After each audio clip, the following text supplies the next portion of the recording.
Welcome back on stage, everyone. Thank you so much for joining. Up next is the session with Hans, John, Jeff, and Sue about the future of remote work and how it pertains to staffing. I will hand over to Hans to start the session. And if you have questions, please drop them into the chat and Hans will make sure to answer them throughout the session or at the end. Thank you so much, everyone, and enjoy the session. Bye-bye. Thank you, Jan. Welcome, everybody. Thanks for attending today's summit. I'm joined here by John, Sue, Jeff, and I will begin with asking them to provide a little background information, context before we dive into the subject. John, why don't you kick it off? Sure. John Healy, I'm representing the World Employment Confederation, where I'm a vice president of the organization, also chair their blockchain task force. Many of you may remember me from my time at Kelly Services. I spent 28 years at Kelly and continue to represent Kelly at the board, but have kind of stepped out of the industry for a short period of time and have some new things ahead. Sue? Yes, hello everyone. My name is Sue Bhatia and I'm the founder and chairwoman of Rose International. We're a talent acquisition firm, been in business 26 years. And we work with 150 clients around the country through 20 locations. Been in business long time. Thank you. Thanks. Jeff, your turn. Hello, everybody. Great to be here with you all. My name is Jeff Wald. I have founded several technology companies. The most recent is a company called Work Market. Raised about $100 million from SoftBank, Union Square Ventures, and a few others. We sold the company 3 years ago to ADP, the world's largest human capital management software company. I have also written a book on the future of work, which I'll show you even though it's going to be here backwards, called The End of Jobs, Rise of On-Demand Workers and Agile Corporations. We were lucky enough to become the #1 book in all of Amazon's HR categories for a hot minute because Amazon rechecks that every hour. So we were there and then we lost it pretty quickly too. But very excited for the conversation. Thanks, Jeff. Appreciate it. My name is Hans Bukow, and I've been involved also for about 20 years. Serial entrepreneur like Jeff and others, venture-backed, last company called eWork. So it'll be interesting once I talk about 2eWork. European publicly traded company, kind of get blamed for some of the VMS developments. And back in the day when, if anyone remembers, it was Elance, Guru, and eWork trying to create the I think it's named nowadays the human cloud in the beginnings of the .com era. Anyway, so we're very excited to get together. I've been working in the last couple of months, getting further and further into this thing called remote work, which I, for lack of a better term, call eWork as well. And before I wanted to jump in with some questions from our panel, there's a very quick thing I wanted to do here, which I'm going to take a, let's see if this works. I think it should work. Let's see if we can do this. I think everyone still gets up there. Yeah, everyone can still be seeing. So what I want to do is basically just give a magnitude sense for what's going on with the future of work here. I'll just do some screens. So very briefly, see if this is moving. I think everybody's heard that Salesforce bought Slack for $27.7 billion. So obviously that is a big market statement on what's going on with collaborative remote work. It's a huge development. And some of the interesting elements is the #1 fastest COVID-driven change of all the things that COVID did to the marketplace and to companies. By far the most significant was going remote. Projects that were on plans to get done in 454 days was done on average in the survey of CEOs that McKinsey did in 10 days. That's how fast people can move when they have to. The other thing too is now with vaccines and in kind of the light at the end of the tunnel, there's a lot of thought that maybe we all go back or go back somewhat. But this other trend basically and some other statements from PwC and Gartner suggest that this particular trend is here to stay in a pretty large manner. So I think we all believe strongly that somehow all this remote and work from anywhere, things we'd like to call e-working, is going to be part of what we're doing. Upwork's future, Workforce Pulse, if we dive into a little bit closer to the staffing angle, 70% managers who see the value in remote work are engaging independent professionals. I think the staffing industry and the relationship with independent professionals is an interesting one, because obviously independents are out there really marketing themselves, selling themselves, delivering. They're almost little mini companies and really are on the forefront. So it's an important understanding that managers and people that are, holding the purse strings on a lot of these projects are becoming more and more engaged with individuals directly. And then finally, some statistics here about 2025, 36 million Americans will be remote. What the number is exactly, who knows? But globally, this is all happening all at the same time, all around the world. It's a very significant development. So what about remote work and productivity? CEOs, essentially managers, looking at the issues, are basically not very confident. They know it's generally gotten more productive, but the numbers suggest that there's a lot of anxiety around exactly what's going on and how remote work is working and how it's going to change and improve. So before, we had local physical dependencies and the fact that a matter of simple diagram were anywhere, anytime production. And we're all doing it through collaborative platforms. I think everybody here will fully attest that one of these brands or one of these shields is something that they regularly interface with. And the number of connections and interactions, work interactions, with about 1.2 billion people working digitally for some form or another, the number of interactions is just astronomically growing. So the amount of data that's being derived from all these interactions through this digital layer is growing. And as we know, the organization of communications, information, and plan results work is very, very important to how we take advantage of this digital layer. So thanks for that. Bottom line is there's work demand, a lot of people wanting to work, especially with the remote work style now starting to become more and more a part of the way we work. Here we are today, even on a platform. And there's a lot of talent supply that wants to deliver that work, wants to be productive, wants to get the most out of their education. And here we are, obviously, in a world where staffing is in between. So that hopefully sets up the conversation about remote work, and especially relative to staffing. So go around the horn. John, what have you seen in terms of remote work, and it's what insights? What novelty? What things didn't you expect is now happening with companies, staffing companies, relative to remote work? I think, Hans, and again, thanks everyone for being out there in the audience, and do challenge us along the way. This is a session for you guys, so keep us honest, keep pushing us as we go through this. But I would say that the part that struck me the most is the resilience of this industry. You saw organizations that were heavily focused in maybe the hospitality industry that was completely shut down, suddenly find a way to adapt and help out in different sectors where there was growth. And so I think every time I've seen a crisis in this industry or affect the way people connect with jobs, what's always excited me about this industry is how quickly people have adapted. And I think we saw that once again, and that's probably the most important thing of all that I saw. Sue, as an operator, leader of a staffing company, what can you say? Thanks, Hans. I'm happy to be here today. I wanted to just say that all businesses have been impacted by remote work during the pandemic, and the staffing industry is no exception.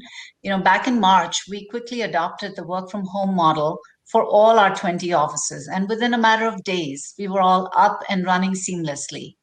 We're still recruiting and delivering top talent at the same speed or perhaps even faster than we were before the pandemic began.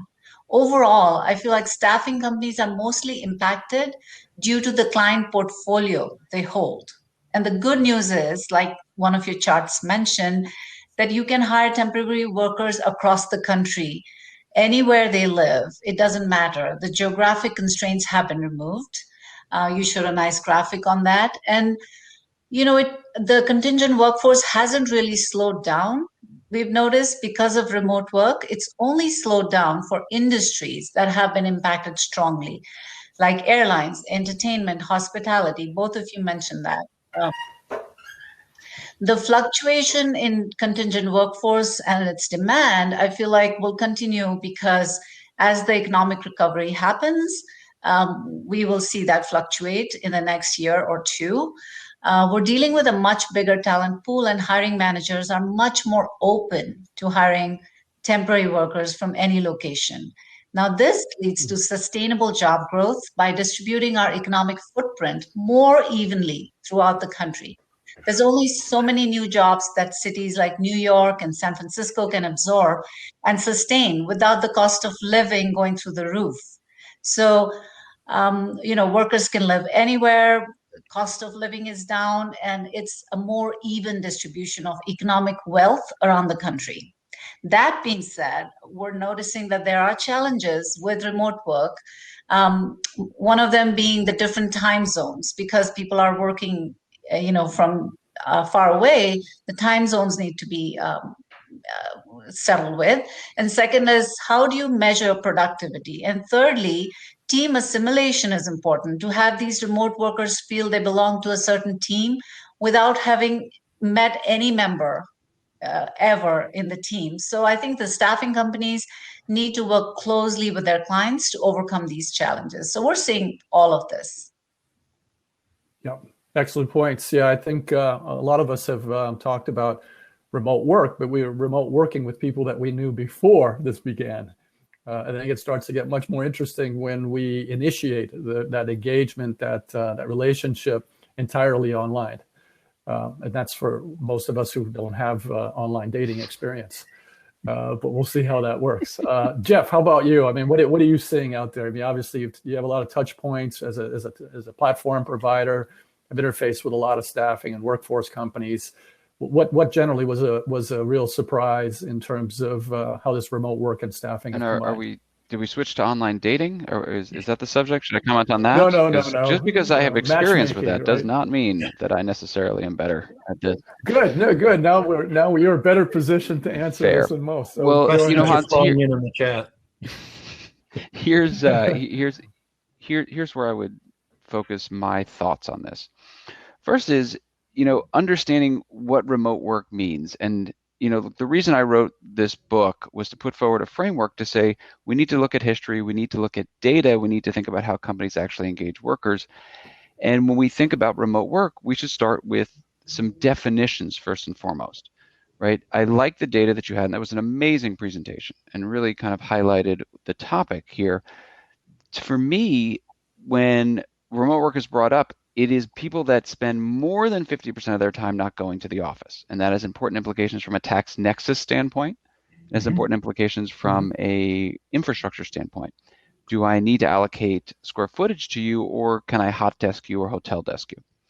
And so the standard definition that I've seen was more than 50%, which I think that your data was talking more about people with flexible work arrangements, which from a purely technical standpoint, if you're in the office 3 days a week, but aren't 2, you have a flexible work arrangement. You are not a remote worker.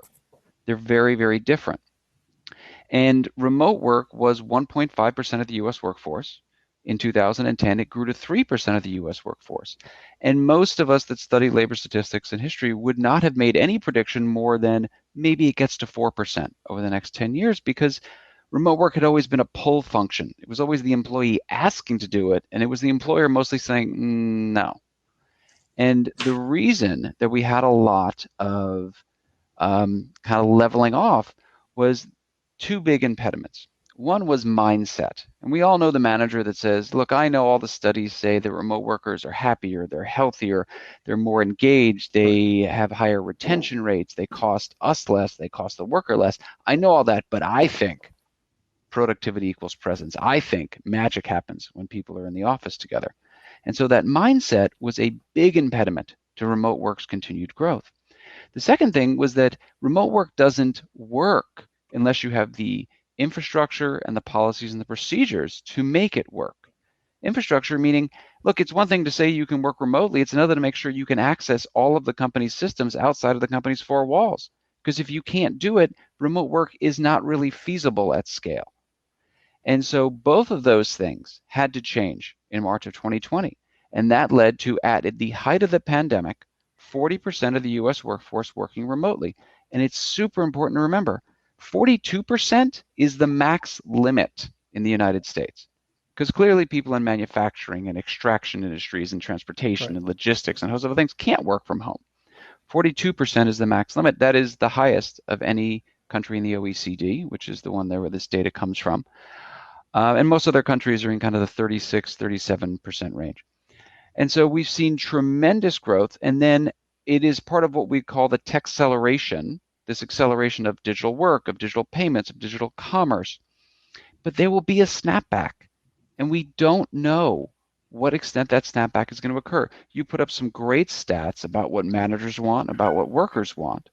And so we will find out over the coming months, hopefully, God willing, as we get into a post-pandemic world, how much remote work is going to sustain and what that will really mean for companies, for workers, and for staffing firms.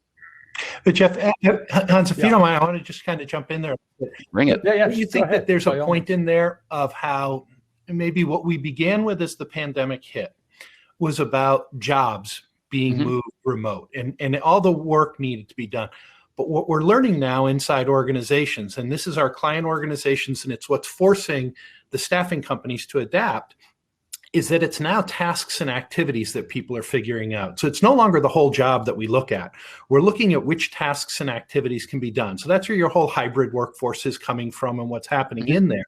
But that's opening up all new models for how talent is delivered and what type of work activity is being done and where they're being based. So I think the point for me is we're still in the early stage here. We've gone through a rapid transformation at a pace no one was anticipating. And now it's starting to settle in because we've gotten comfortable and companies are deciding, hey, wait a minute, I like the idea of not having to hold all of this capital, real estate, all that cost that's there. And they're starting to look at that. And that's starting to open some opportunities for their partners of all kinds. So the outsourcing models that have been maturing for so long are a great place for staffing companies to be looking and thinking about what's ahead. So John, I am in violent agreement with all that. In terms of the disaggregation of work, the atomization of work into tasks, and that allowing for the breaking up of different things. And not only has the Zooms and this wonderful Hopin and a host of other things enabled that, so has Basecamp and Jira and all kinds of project management software. They are at the root of being able to disaggregate these workflows. The question I would have, and the thing that I would counsel, is to be careful about making too much assumptions based on something that you guys all touched on earlier. There's so much data and it's all happening so quickly that I would be careful about making assumptions until we see the snapback and we see it a quarter or two. And then we'll get a better sense as to, will people start to release some of that capital that's tied up in office space? Will workers want to be fully remote, or 50% or more, or are they going to want those flexible work arrangements and they're just going to want more ability to be more flexible? I don't know yet. I would bet, and I will put numbers on this and you can hold me to these numbers, that we went from 1.5 to 3%. We're up at 40%. I bet we're going to end up at about 8%, categorized as fully remote. And keep in mind that 8% is out of 42%. So that is to say nearly 20% of the workers that can be remote will be. But people with flexible work arrangements are 32 to 33% of the labor force. That's where we're really going to end up. And that opens up huge amounts of talent pools and a host of different things for staffing companies and for their partners. Yeah, I think that's all very valid. I don't know about you all, but I remember, if you look back over a career, just in the last even 20 years, that almost every year progressively, all the tools, all the capabilities, the expectations, work efforts. I mean, how many of us were working from anywhere, really? I mean, forget home. The technology, it was just, you could almost chart it, right? I mean, we could all probably sit there and say, okay, how much of the work was it like wherever I needed to be, on my phone, wherever it needed to be? And I would be hard pressed to see anyone who say, oh, it went backwards, or it just kept growing. It kept growing. And then boom, this event had happened.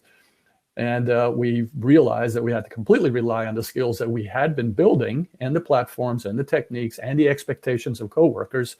And now all of a sudden becomes a daily event, right? All the companies that say, especially digital ones, e-working types, knowledge workers. Most of them were like, okay, yeah, the pandemic made it more of what I was sort of already doing before. So I get this, and I get some of the benefits that come with it and some of the problems that come with it.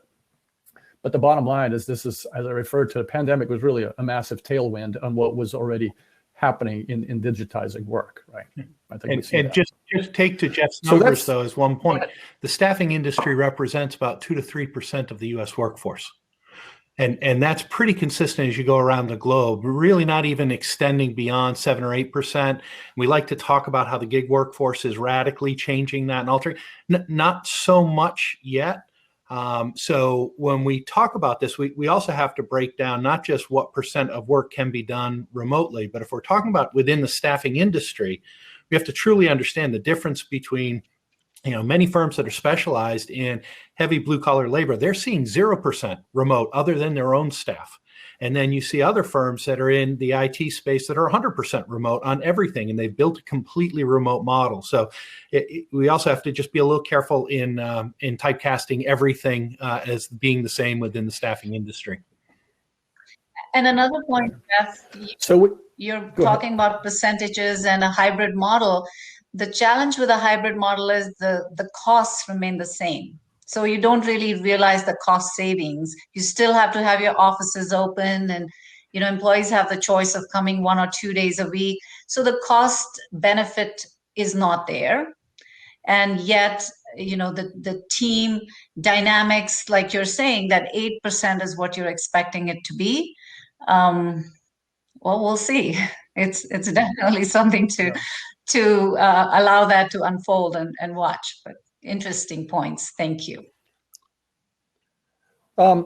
So I think maybe, when I had that diagram of the staffing industry as an intermediary, we know the demand side. I mean, I think all of us have seen that more skills, more talent, digitization of everything requires more and more of that, especially if we focus clearly in the IT-centric, digital creative-centric areas here.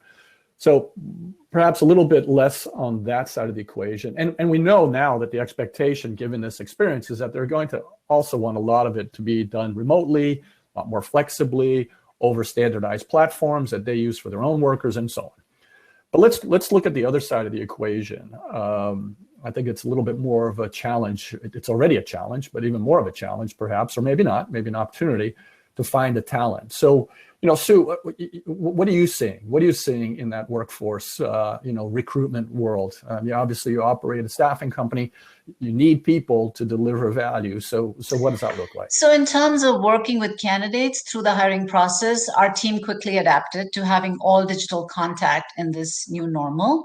Hiring managers are relying mostly on virtual interviews because they still want to see who they're hiring. Finding, curating, and cultivating talent is a lot easier because we have a larger talent pool. I think all people on the panel mentioned the larger talent pool advantage. And there is a wider acceptance of remote workers. Diversity is important at this moment because of this larger talent pool. We're finding that a lot of companies are taking this opportunity to hire a diverse workforce. The fact that it's all remote and all digital, it's all the more important to have the job description be very specific and clear. Being precise and clear from the beginning improves the communication throughout the hiring process. Video interviews are definitely here to stay, and we've been using them a long time. Since candidates have more choices for jobs, for example, somebody sitting in Ohio can be on assignment for a Silicon Valley company. It's important for clients to have a very strong, well-defined brand to represent their values, and that's how they attract the temporary workers or full-time employees. So the clear and defined identity for their brand is extremely important, is what we're finding. And then we have cost savings. Working from home saves costs associated with an office, and we see a lot of companies, including ourselves, using those savings towards technology and digital transformation. We're also seeing higher productivity and lower turnover. One of your slides mentioned that. And the corporate culture has to be managed online. For example, how do you cultivate talent? That's something that we have to think about in our own companies so we can address this, the team dynamics, the advantages of working in a team or learning from coworkers. All of this needs to be addressed.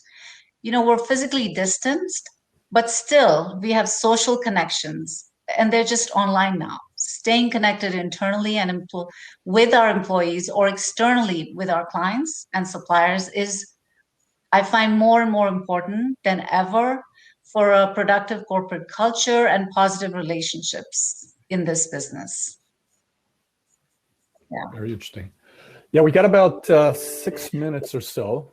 Time's flying when we're having fun. I'm feeling that we can go on for quite a long time. It's very topical, very interesting. A lot of things happening. So what I want to do is just briefly shift, I think, to one final sort of question related to, especially a lot of staffing people at the summit. What are the insights in terms of possibly the models, the business activity? It's been traditionally a hourly based accounting. Here's the skills. Everybody works this much time. Let's do some accounting, figure out what to charge and receive and so on. Now with groups, teams forming, maybe more services being purchased. What are you seeing or imagine will be the future trend on the pressures on the staffing models that you see? And John, you might have a good experience on this. Yeah, I think staffing firms need to be making a choice of whether they want to kind of sustain their role in the existing model or they're ready to really shake things up. And I think as you look at it right now, it's easy to recognize a migration towards more outsourcing or outcome-based activity. If I can't bring you in for 10 hours and know that you're sitting at your chair for 10 hours or for 40 hours in a week or whatever it is, that it's harder for me to measure that. And so companies are being forced to figure out outcomes. Well, they're also being forced to do that for their full-time employees. So if we start thinking about what the enterprise is doing, right, they're starting to learn how to bifurcate the work, how to measure the work in a different way. And so they're going to look for their partners, whether they're outsourcing partners or their time and materials partners, to also do the same and start factoring that in. But the other part that I think is really going to flow in here is related to the aspect of trust. And Sue, you hit on some of these pieces here of what the worker is expecting, and the social reform that we're experiencing throughout the world right now is indicating that the worker is expecting a much greater level of trust in the relationship with anyone that they're working with, as a consumer or as an employee. And so you're going to start seeing things like blockchain networks starting to form that start deepening the responsibility and the control that the worker has in things. We're even seeing it, I think it was just last week, Microsoft, Cisco, and Salesforce.com came together to offer a digital wallet for tracking the vaccines as they get pushed out. Immediately, governments are asking, what else can we put in that wallet? So our worker information is going to go in there. So you're going to start distributing more aspects of that, which is going to make it much easier for the individual to go from one org to the next, to the next, to the next. And so the role of that intermediary in making that easy, regardless of where location is going to really stand out. So I'll pause there. Right. Yeah, and again, I think that that disintermediation, let's say, of individuals, of possessing or controlling or suggests a more proactive role in the staffing companies to kind of market. Sue mentioned, the company's brands, staffing companies having their own brands. We talked about possibly, adding assessments, adding education, finding relationships that really make it a longer lasting partnership. That's always been a challenge, for staffing, but I think it'll continue to be so. And then, from a younger generation, I know, having kids, teenagers, there's a kind of hipness too associated with, integrating technology into the way they operate. And not related to online dating or anything, Jeff, but just in general, the way everyone's using phones and doing cool stuff.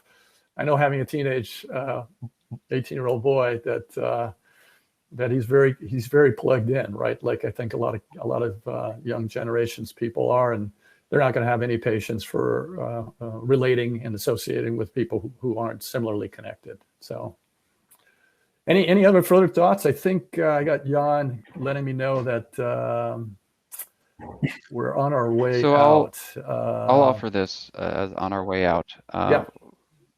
Please. As people look at how technologies get adopted over history and the impact they have, Bill Gates had a great quote, which is people overestimate technology's impact in a 2-year time frame and they underestimate technology's impact in a 10-year time frame. He was talking about a consumer interaction and what tech can do. It takes companies a long time to adopt technologies. And when they finally do, it moves very, very slowly and then very quickly. And so the quicker you can adopt these different technologies, these different processes, the more you'll be ahead of the curve. And if you don't do it, the more you're going to be behind the curve very quickly. That's one thing to remember. The other is that you can't paint these things with a broad brush. Every industry is different, every job function is different, and it really comes down to the supply and demand balance in those different subsectors by geography, by skill set. And in some places, the employee has a lot of power, and they tend to, when they do that, historically want to work in a contingent context.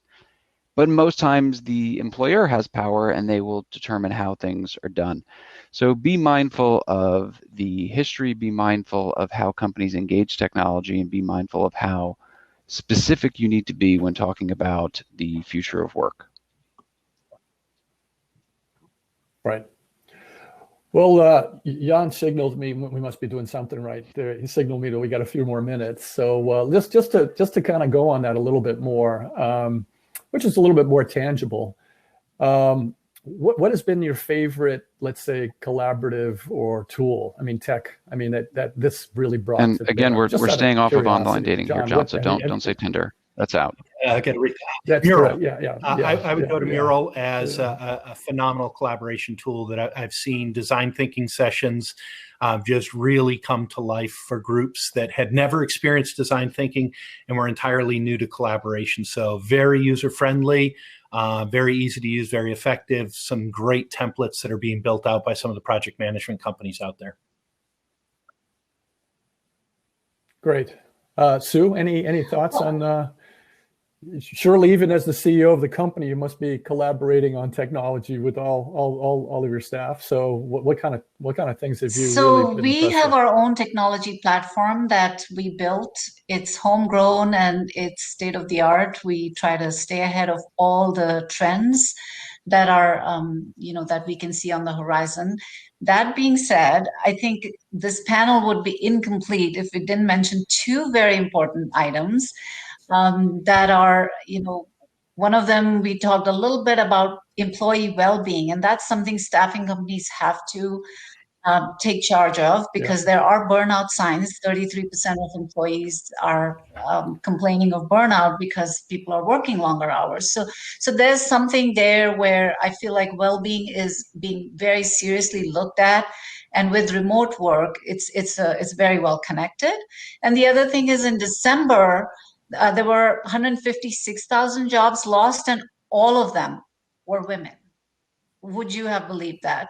And that's because there's just so much demand on young mothers and women at home that have to juggle a lot of responsibilities. So they're leaving the workforce. And that's something that's major. It's coming from the remote work norm. So hopefully over the next few years, we have to work towards bringing the women back to work. I know it's not a technology answer, but I really wanted to bring those in because it's very important and it's related to remote work. So, it's interesting. This endeavor, this 2E work endeavor that I've been putting together, and we've been doing demonstrations, and I've spoken on several panels and done some webinar work here. That ends up being this work-life balance issue is really high. Everybody's talking about increased productivity during the pandemic. And I jokingly say, well, perhaps people were so nervous about losing their jobs, they actually outperformed their colleagues and everyone just worked harder because they're kind of for the wrong reasons. They're kind of fearful, right? That, of course, as we all know, working too hard leads to a serious potential problem with burnout.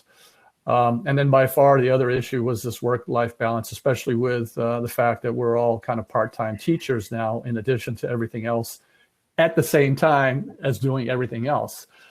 But the interesting thing was in the endeavor that I'm pursuing here with collecting e-working data analytics is that it's hard to get the answers, or to at least feel you're going in the right direction towards the answers without data collection, right? And so all these transactions, I refer to them as work transactions. I showed this sort of little diagram.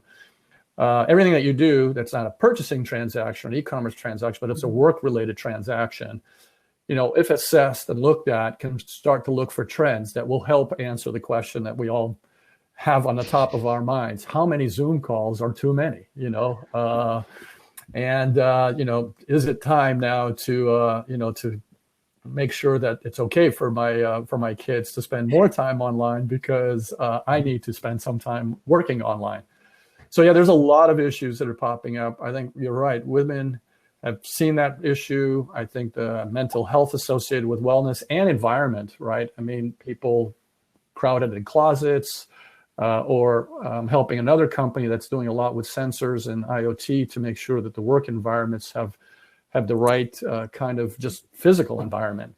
All these things come into the consideration. For good opportunity to tap into well. some of the data that's out there on this too. Microsoft's done a really good job in tracking some information, just showing if you have the opportunity to meet someone first and then collaborate with them, the amount of stress in your body is dramatically lower. So I think that those are things that you're going to see. That type of data, say, it's going to reshape how offices are structured as you go forward, that they will be collaboration centers or innovation hubs. You'll hear it labeled as, of bringing people together to do something so that they can operate as a remote team more effectively later on. And again, I think because they do that, it's going to create much more opportunity for the staffing industry, because it's not about owning, controlling, and retaining people. It's about getting access to the right talent for the right project. So I see really, really rosy times ahead for the staffing industry as a result of this. Well, I like your choice of words, John. Perfectly placed. Okay, so I'm trying to look for some questions here. Well, outside I'll of any other further 2 comments. points in. One, to John's point, and a point that has been made by everybody. Look, humans are social animals. And there is a reason why when you look at remote work, the vast majority of remote workers, again, remembering our definition of remote work, live within a commutable distance of the office. And so people think, oh, well, if we move to remote work, that means everything gets outsourced overseas. No, it doesn't, because people want to be in the office. Maybe it's only once a month, but they want to catch up with their colleagues. They want to build that trust. They want to be engaged in the company culture. But Hans, back to the question you had asked about technology, the biggest challenge I think workers are going to face as we think about this fourth industrial revolution, robots and AI, is retraining, is upskilling.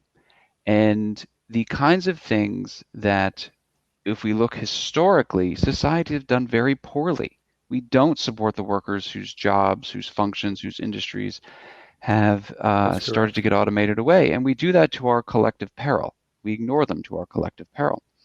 So when I think about things that really excite me from a technology standpoint, there are amazing tools being generated right now on training, massively compressing the time, massively compressing the cost of training. There are amazing things going on in the VR space where you put on that Oculus headset and you are, playing a game, and a month later you are job ready. You are job ready to go onto the line at Lockheed Martin. I'm thinking of a specific company that I am involved with, full disclosure, called Transfer VR, where Lockheed Martin, you put that thing on and a month later you are on the factory floor with 90% retention of staying in that job.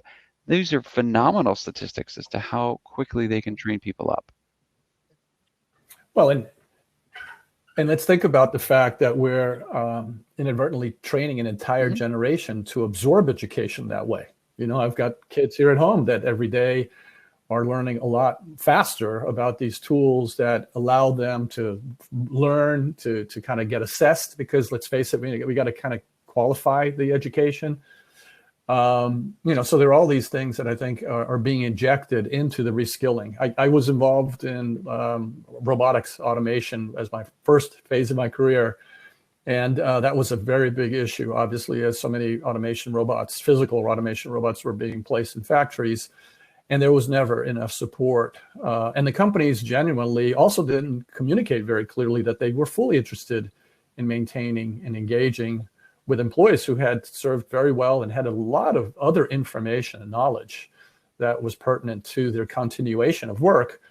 But there wasn't a strategy, there wasn't really a good deliverable plan for how to get those skills in very, dedicated workforce that wanted to maintain and continue and grow with the company as well. So I think it's a very big expectation I've seen that of the worker. Go ahead. That if I go out and invest in the reskilling, because candidly, most of the reskilling is at the expense of the worker today, that when they go out and do that, that they have the opportunity to use those skills. And if you're not going to give that to them, they are going to find some way to get it. If they're going to make the investment in themselves, they are going to find a way to do something. So if your organization is, committed to reskilling and helping people, you've got to be equally committed to helping people find that opportunity. And that's maybe a challenge I put out to those in the staffing industry sometimes, and even the measures that we put out and how we rate and manage staffing companies is we say, I expect everyone to stay on their assignment forever.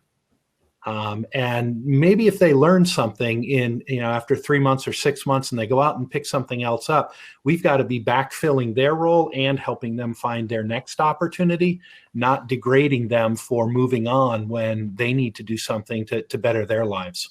And that is super important where you have that supply and demand imbalance. And look, there's a reason Adecco bought General Assembly, right? Like they wanted to train up a group of people into an area where there was a supply and demand imbalance.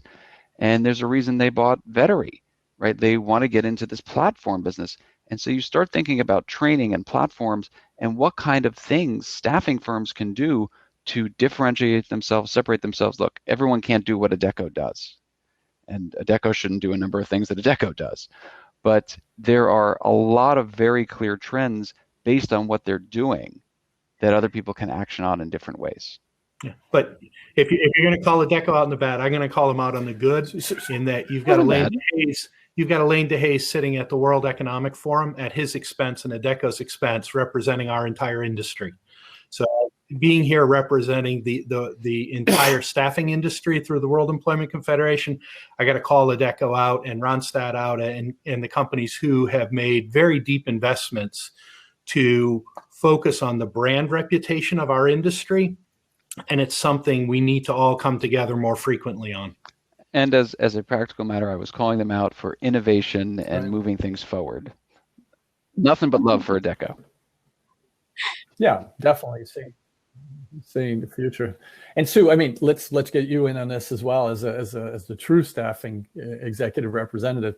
How much of that has kind of infiltrated that intermediary role we talked about? I mean, how important is it? I mean, it's we've always heard it's important, and we kind of see some of it going on. But now with all the automated platforms and all the abilities, and like I mentioned, future generations coming that are going to expect to be progressed in terms of the skill set. Do you think that's a big part or a bigger part, growing part of a staffing company is making sure that they're fully appreciating what's needed and going out and cultivating that? Yeah, absolutely. Our value add has not changed. Most contingent workers before the pandemic were at the client side. Now they're remote. So they were anyways not sitting physically with the staffing company, right? So the real value I feel for staffing companies, the robust hiring, recruiting engine, and the variety of opportunities to work on different assignments, to reskill and upskill themselves. So that remains the same, and risk mitigation for the clients. And I feel like the responsibility for upskilling has to stay with an individual. And yes, there are a lot of tools out there that are inexpensive. You mentioned some today, all of you.